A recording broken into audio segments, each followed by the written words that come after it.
Hey guys, it's Jay, and welcome to the blog. The first blog, actually, of 2013. I haven't done one of these since New Year's Eve, and a lot has happened since then. For those of you who don't know, I'm no longer living in Cape Breton. I've accepted a job within the same company in our newsroom in Fredericton.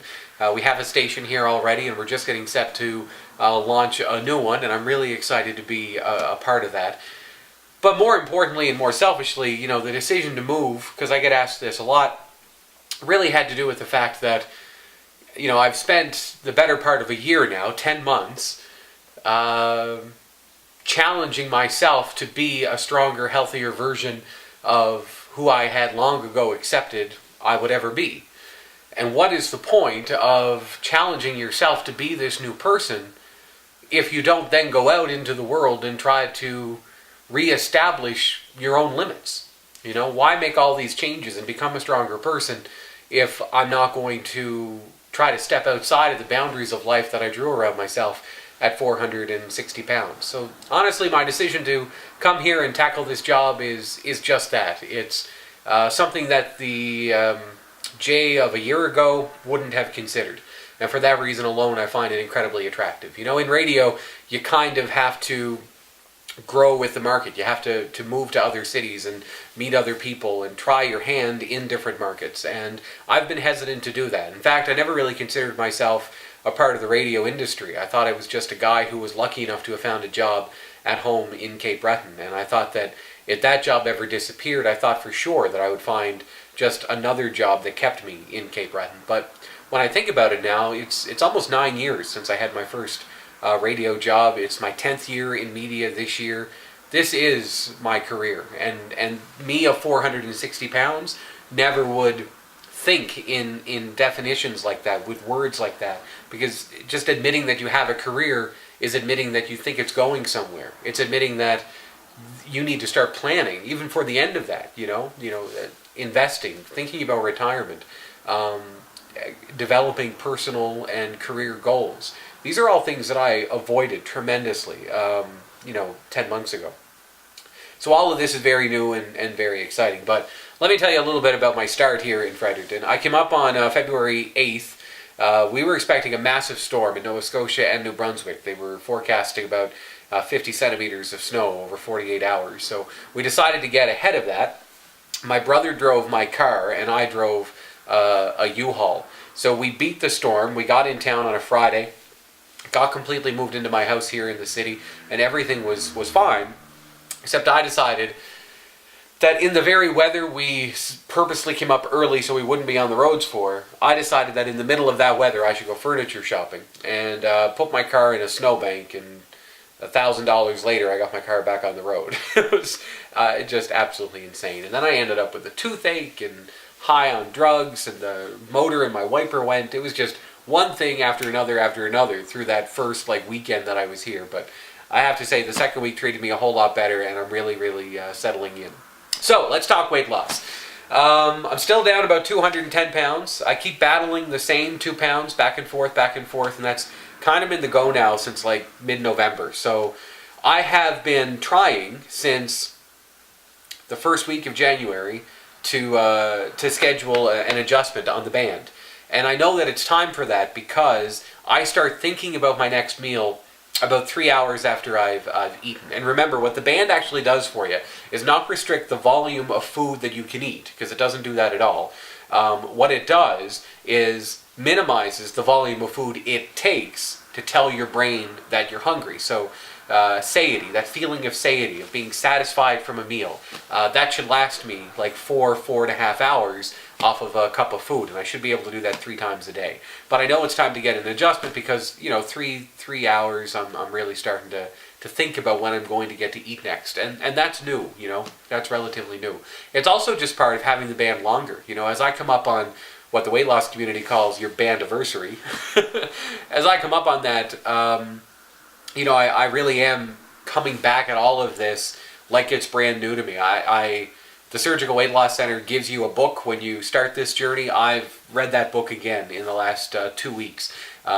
because it reminds you of all of the basics that you were so worried about when you started, about the small bites, about the minute between bites, about the 20 to 30 chews, about just the basics of being sure you're experiencing your meal, so that it actually feels like you ate. Taking the entertainment out of food so that it's just a function of living. All of that, it's like a refresher course for me.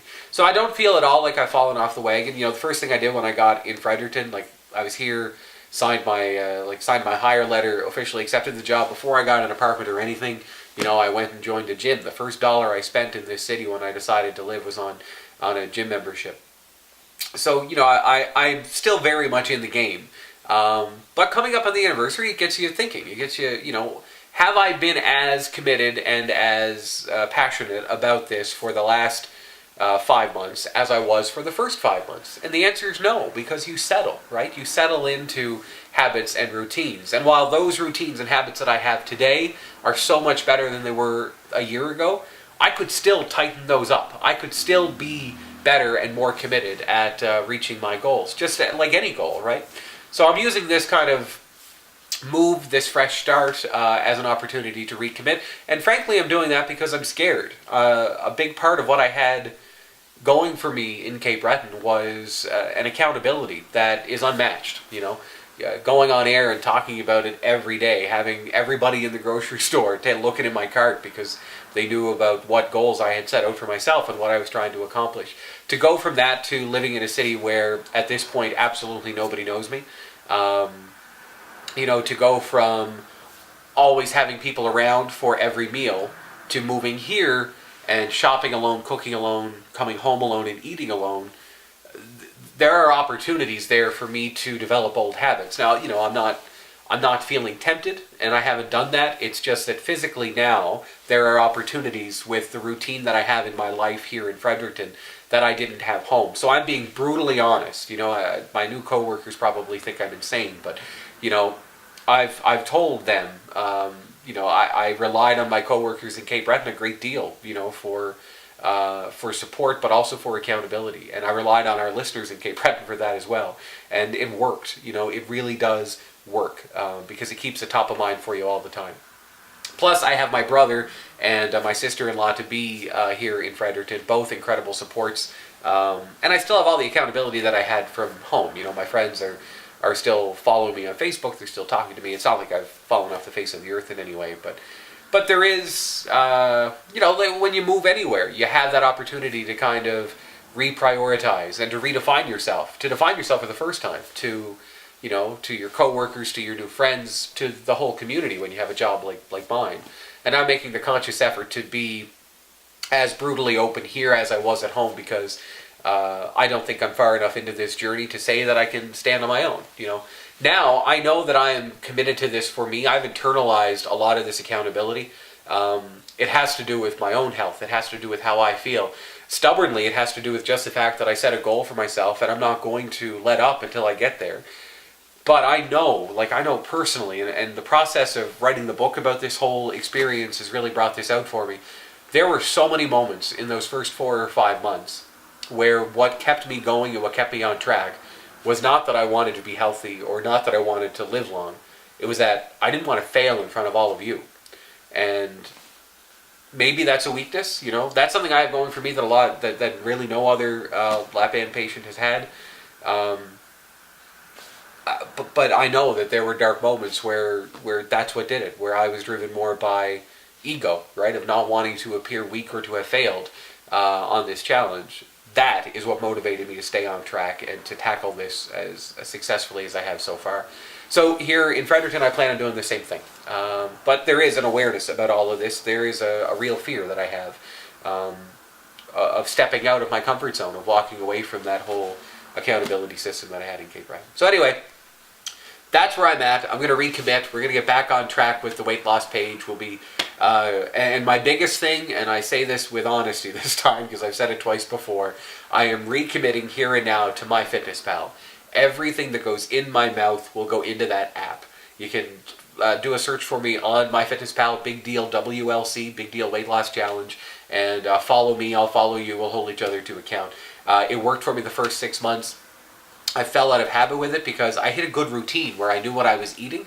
You know, like I had a workbook and that I had made, just a binder. I knew what my week always looked like. I knew those numbers. But that's not the case anymore. Like, I am incorporating new food all the time. I'm searching new recipes.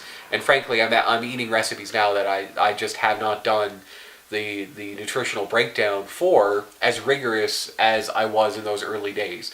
So recommitting to all of that. Every pound is harder to lose than the last. And while I'm extremely happy with where I'm at, you know, I'm not done. I'm just not done yet. So as a way of thanking you for sticking around through this hiatus that I took while I picked up my life and moved it, I want to share with you some of the book.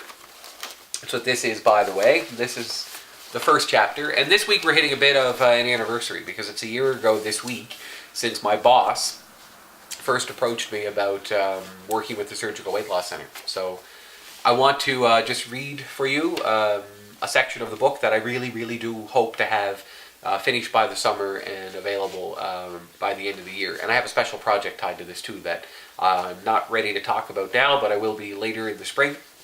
But it's something that we're going to kind of build around this book. So I'm really, really excited. February 2011. I was sitting in my office when my boss poked his head around the corner and asked if I was free for lunch. As I said yes, I began to worry. See, this is my boss, so I can't pull my normal control freak routine and pick a place where I know I'll be comfortable. While most people would wonder what their boss wants to talk to them about, I was preoccupied thinking about where we were going. Would there be a booth or a table? Is it somewhere I've been before? Would I fit? Would I be comfortable? Usually I insist on meeting people for lunch. It bypasses that awkward moment where I try to figure out if I can fit in their car or adjust the seat. That sounds like such a simple thing, but you wouldn't believe the panic that comes with opening your car door and realizing you won't fit.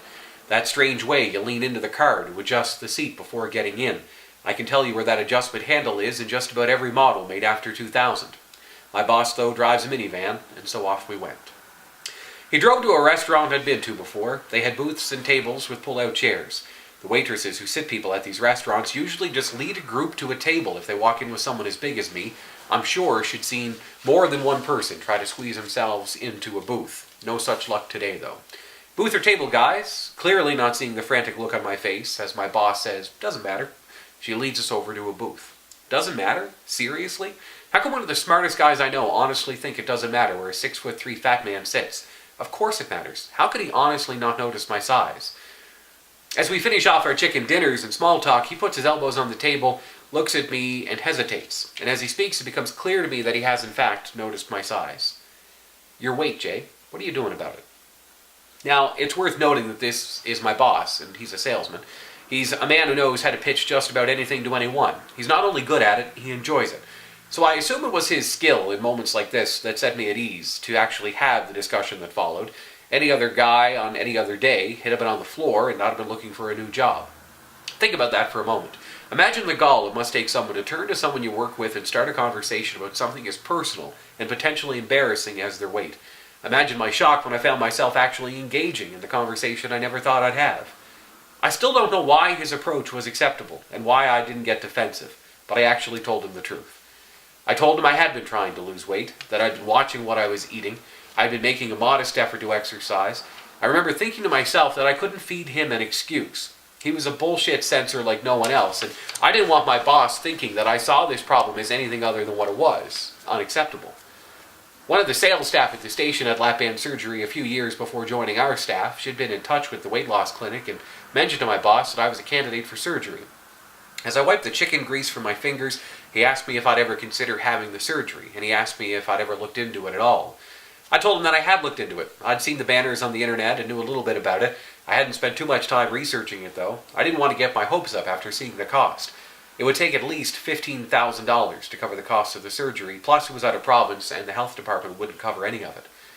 Would you consider going public, letting our listeners in on it? If I can trade advertising for the cost of surgery, will you be willing to do this? Absolutely, I said. As I slid and rose out of the booth, I ripped a button off my shirt. My stomach had jammed up against the edge of the booth table and broke the button off as I stood. It rolled across the floor and I just pretended not to notice. In the van on the way back to the station, we talked about other things as if I hadn't just been given an opportunity I hadn't even known I'd been waiting for.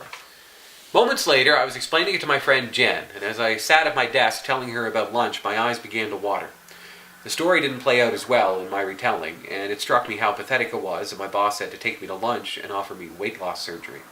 Suddenly, I was embarrassed. This wasn't a done deal. Before we could work out a deal with the surgical weight loss center, we had to negotiate, and that was going to take a couple of weeks. I had to get medical clearance. I had to do my own research and make sure this was the right move for me. I had to figure out if I was ready for all of this. I had to imagine going on the radio and telling our listeners what I weighed. I actually had to finally figure out what I weighed. I looked at Jen, and I imagine I looked just about as confused and as broken as I felt. I needed some time alone to think this one through. I was angry, I was happy, I was excited by the prospect of change, and totally embarrassed that this is what it had come to. I had a lot of thinking to do, and I found that I just wasn't able to think of much else. I left work that day and went straight home. I changed into track pants and a hoodie, got in the car, and headed for a drive-thru. With an extra large black and an extra large triple in my cup holder, I headed to spend some time with a guy who always helped me fix things. That is a year ago. It's incredibly hard for me to believe that we're, in the next 6 to 8 weeks, we're going to go through all these anniversaries of me finding out that it could happen, of signing the contract for the surgery, of announcing on the radio that it would happen, of being on the cover of the Cape Breton Post with my weight, 460 pounds in black and white. And then on April 4th, it will have been 1 year that I've lived with this lap band, and that I have so dramatically intervened in a life that was so far off course, and I didn't even know it. It's been a remarkable year, and you've all been a big part of that.